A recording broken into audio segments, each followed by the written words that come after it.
कभी कभी जीवन में सबसे बड़ा मोड़ किसी महान निर्णय से नहीं बल्कि सबसे बड़ी गलती से आता है। और कई बार आदमी जिसे अपनी कमजोरी समझता है वही उसकी पहचान बन जाती है।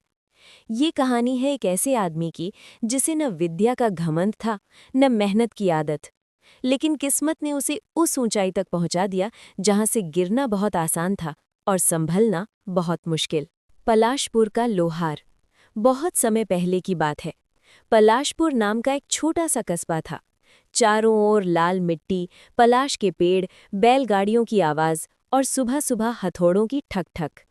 इसी कस्बे में रहता था एक मशहूर लोहार, धनवीर लोहार। धनवीर लोहार के बनाए औजार दूर दूर तक मशहूर थे। कहा जाता था कि उसकी बनाई तलवार कभी धोखा नहीं देती और हल का फाल कभी टूटता नहीं।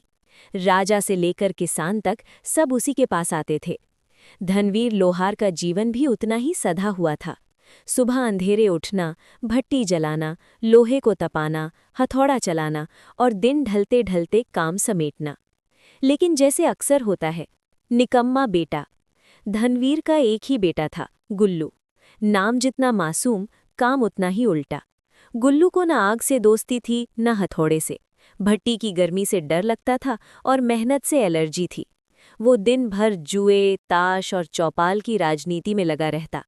धनवीर जब कहता, बेटा ये हथौड़ा सीख ले, ये आग समझ ले, यही तेरी पूंजी है, तो गुल्लू हंसकर कहता, अरे बाबूजी आप अमर थोड़ी हैं क्या, अभी तो बहुत टाइम है। धनवीर अंदर ही अंदर टूटता रहता। अंतिम हथौड़ा।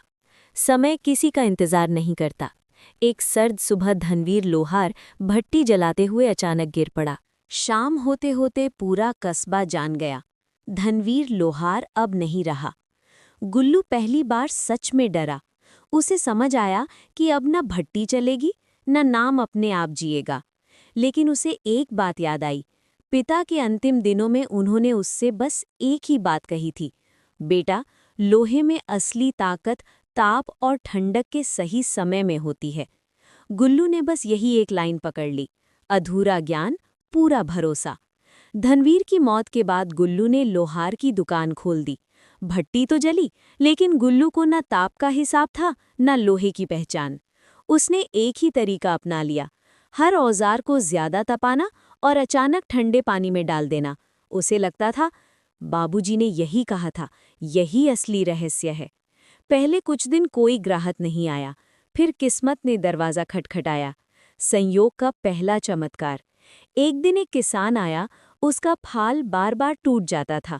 गुल्लू ने वही किया, लोहे को खूब तपाया, अचानक ठंडे पानी में डाला और दे दिया। संयोग से उस बार लोहे की क्वालिटी अच्छी थी, फाल सालों तक नहीं टूटा। किसान ने पूरे कस्बे में ढिंढोरा पीट दिया, धनवीर का बेटा बाप से भी आगे है। गुल्लू की दुकान पर भीड़ लग गई। अब हर औजार में वही एक तरीका। राज दरबार तक खबर। कुछ महीनों में गुल्लू का नाम राजा तक पहुंच गया। राजा का अस्तबल बन रहा था, सैकड़ों औजार चाहिए थे। गुल्लू को दरबार बुलाया गया। डरते हुए गुल्लू ने वही एक तरीका अपनाया, अत्यधिक ताप, अचानक ठंडक और फिर गलती से बनी रणनीति। राजा के अस्तबल में इस्तेमाल होने वाले लोहे के औजार बेहद सख्त हो गए, इतने सख्त कि उनमें हल्का सा भी लचीलापन नहीं था। जब पड़ोसी राज्य ने हमला किया, दुश्मन के हथियार गुल्लू के बनाए औजारों से टकराकर टूट गए। राजा ने सोचा, ये तो युद्ध कला है। गुल्लू को राज लोहार बना दिया गया। शिखर पर बैठा डर। अब गुल्लू के पास सब कुछ था, इज्जत, धन, नाम, लेकिन उसे खुद पता था ये सब संयोग है। उसी दौरान उसकी शादी हुई मीरा से।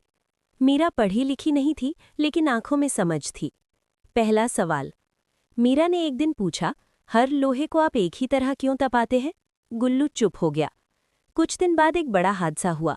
राजा की तोप का एक हिस्सा टूट गया, गलत ताप के कारण। अब गलती की कीमत जान से चुकानी पड़ सकती थी। ज्ञान की शुरुआत। मीरा ने धनवीर की पुरानी डायरी ढूंढ निकाली। उसमें लिखा था, लोहे को मारो नहीं, समझो। गुल्लू ने पहली बार सच में सीखना शुरू किया। ताप का समय, ठंडक का अंतर, धातु की पहचान। धीरे धीरे उसका काम बदलने लगा।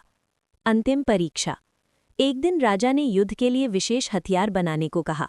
इस बार गुल्लू ने किस्मत नहीं, पूरी विद्या लगाई। हथियार बने, मजबूत भी, लचीले भी। युद्ध जीता गया। राजा ने कहा, पहले तुम्हारी किस्मत भारी थी, अब तुम्हारा ज्ञान। गुल्लू की आंखें भर आईं। उसने मन ही मन पिता को प्रणाम किया। सीख। उस दिन गुल्लू समझ गया, किस्मत आपको ऊपर पहुंचा सकती है, लेकिन ज्ञान ही आपको वहां टिकाए रखता है। और जो आदमी अपनी कमजोरी को पहचान ले, वही असली ताकत पा लेता है। दोस्तों, अगर आपको ये कहानी पसंद आई हो तो वीडियो को लाइक ज़रूर करें और चैनल को सब्सक्राइब करना बिल्कुल ना भूलें, क्योंकि ऐसी ही दिल को छू जाने वाली, सीख देने